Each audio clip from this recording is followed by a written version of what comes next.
Hello and welcome to Palace Intrigue. I am your host, Mark Francis.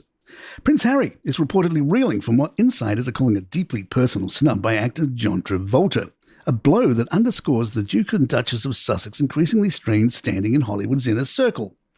The pair, once seen as rising stars in celebrity society, are said to be nursing wounded pride after Travolta, long admired by Harry, not least for his famous 1985 dance with Princess Diana, appeared to distance himself from the couple. Travolta and Harry had struck up a warm friendship in recent years, culminating in Harry's 2023 induction as a living legend of aviation, an honour Travolta personally presented. But the dynamic shifted when Travolta began publicly praising actor Britney Spears' ex Sam Asghari on social media. We were confused by that, but it seems that Harry felt left out and that Travolta is ignoring him. So if you're listening now and on Instagram, be sure to tag Harry on all your mentions. However, recently Harry feels like Travolta is ignoring him, and his fears came true when he dropped the Instagram post with Britney Spears' ex Sam. An insider said that Harry doesn't have an issue with Sam personally. It just made it painfully clear that John still makes time for others, just not for him anymore. According to sources cited by Radar Online, Harry felt sidelined, reportedly telling a friend, "It feels like yet another opportunity has been taken away. John was someone I genuinely relied on." Attempts by Harry to reconnect have gone unanswered, with one insider bluntly declaring the friendship is dead. Sources add Harry's deeply suspicious that William is turning people against him, and this only fuels that anxiety. He's been saying he wants to call John directly and ask him to be honest about what's really going on. Meghan is also said to be disappointed. Travolta had been seen as a potential ally for the couple's brand, especially as Meghan prepares to grow her lifestyle label, as ever. But with Travolta keeping his distance and only a handful of celebrities backing the couple publicly, the Sussexes' A-list circle appears to be narrowing. Adding to Harry's unease is a belief that his brother Prince William may be quietly influencing these shifting loyalties.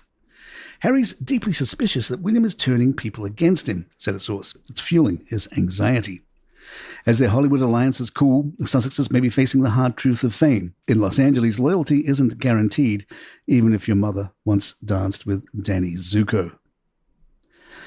Meghan might want to put out a podcast or release more fruit speak because the tabloids need something to write about. In another overblown story, Prince Harry is totally whipped by Meghan Markle, and King Charles knows it, according to royal commentator Esther Krakew. Speaking to The Sun, Krakew claimed it's well known in royal circles that the Duke of Sussex is firmly under his wife's influence.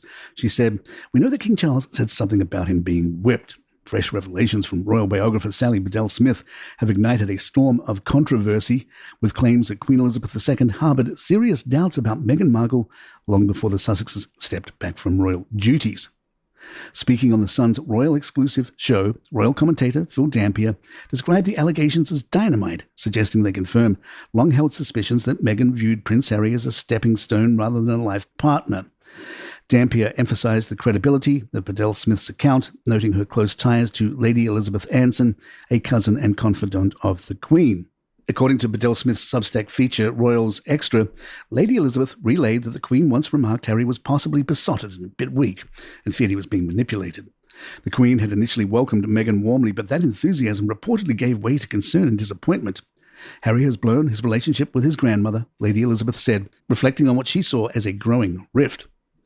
The late Queen was said to be especially unsettled by Meghan's behaviour in the lead-up to the couple's 2018 wedding, including a reported refusal to disclose details of her dress and a last-minute request to have the Archbishop of Canterbury officiate, bypassing royal protocol and the authority of the Dean of Windsor. "These are not trivial matters in palace circles," said Dampier, adding, "To have this confirmed by someone so close to the Queen is really dynamite." Fellow commentator Esther Krakew agreed, pointing to a recurring pattern in the allegations surrounding Meghan. She noted that while Meghan was embraced by much of the public and the palace early on, cultural and class differences may have played a role in the eventual fallout. "I think in some ways Meghan thought she was marrying a billionaire, but was marrying a millionaire with, sort of a reduced status."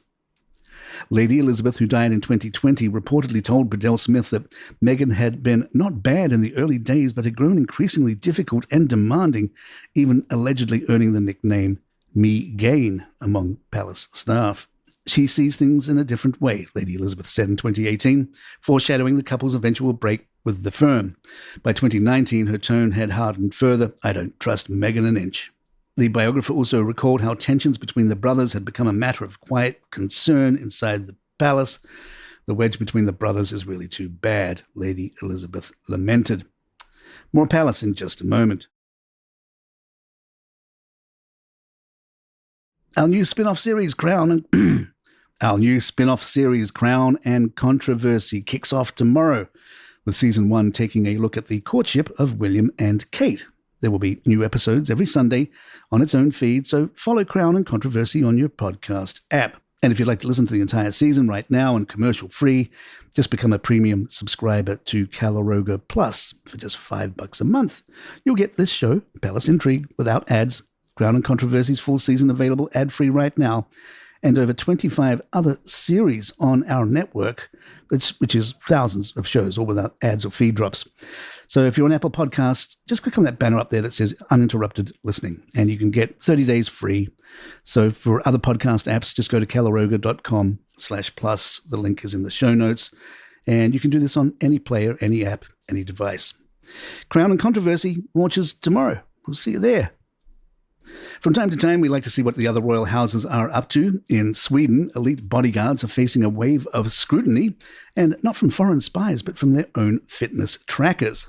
According to a Swedish newspaper, members of the country's security services uploaded more than 1,400 workouts to the popular Strava app between 2015 and July 2025. Among them, roughly 70 logs connected to King Carl XVI, Gustav, and Queen Sylvia, revealing the locations of their secret holidays, including a private island in the Seychelles, the mountain village of Storlien, and most recently, a luxury villa on the French Riviera visited in June. The data was so precise that their movements could have been tracked in real time. Though hotels confirmed the royals had indeed stayed at the listed properties, they also stressed that they were bound by confidentiality and could not comment further. The security breach raises serious questions about operational protocols and how seemingly mundane digital habits can pose very real risks to national figures. Meanwhile, Queen Maxima and the Dutch royal family are facing a deeply troubling mystery as one of their most trusted staff members, Carlos Encapichin, has now been missing for over a month in the rugged wilderness of Patagonia. Encapichin had been a devoted caretaker of the royal family's residence in Villa La Angostura, Argentina, a home close to Queen Maxima's heart, given her Argentine roots. Known and respected in the local community, he was last seen on June 13th after crossing into Chile to visit family and inspect construction sites. His disappearance has since sparked a wide-scale search involving local police, firefighters, and the army, but with no trace of the man himself. Authorities discovered Encapichin's truck abandoned in a remote wooded area, well preserved and containing clothing, boots, and tools. Police believe it's unlikely he disappeared voluntarily, as he left behind his belongings and made no farewells to his family. As the search entered its fifth week with no new leads, questions remained unanswered. And after decades of legal wrangling and public controversy, Germany has reached a landmark settlement with the House of Hohenzollern, descendants of the country's last emperor, Wilhelm II. The agreement, signed in June 2025, ends the royal family's long and often contentious effort to reclaim properties and millions in compensation for the palaces and possessions lost after World War II. George Frederick, Prince of Prussia, withdrew those financial claims in 2023, clearing the way for negotiations. Now, a new non-profit, the Hohenzollern Art Foundation, will manage around 3,000 cultural objects, from furniture and silverware to artworks, most of which will remain on public display in major German museums, including the German Historical Museum and the Prussian Palaces and Gardens Foundation. The resolution also closes the book on whether the family deserved restitution at all, a debate driven by Crown Prince Wilhelm's documented ties to the Nazi regime. Though historians remain divided on whether his support was significant, the law barred restitution for Nazi collaborators. One reason, the case dragged on for years. In the end, it's the public who benefits, Germany keeps its cultural treasures, and the Hohenzollerns get a carefully curated legacy, minus the lawsuits. And there you have it. If you'd like to email us, our address is thepalaceintrigue@gmail.com. Please follow us on Spotify, Apple, or the app of your choice. And leave us a nice review if you're enjoying the show. I'm Mark Francis, but thanks to John McDermott. This is Palace Intrigue and good times.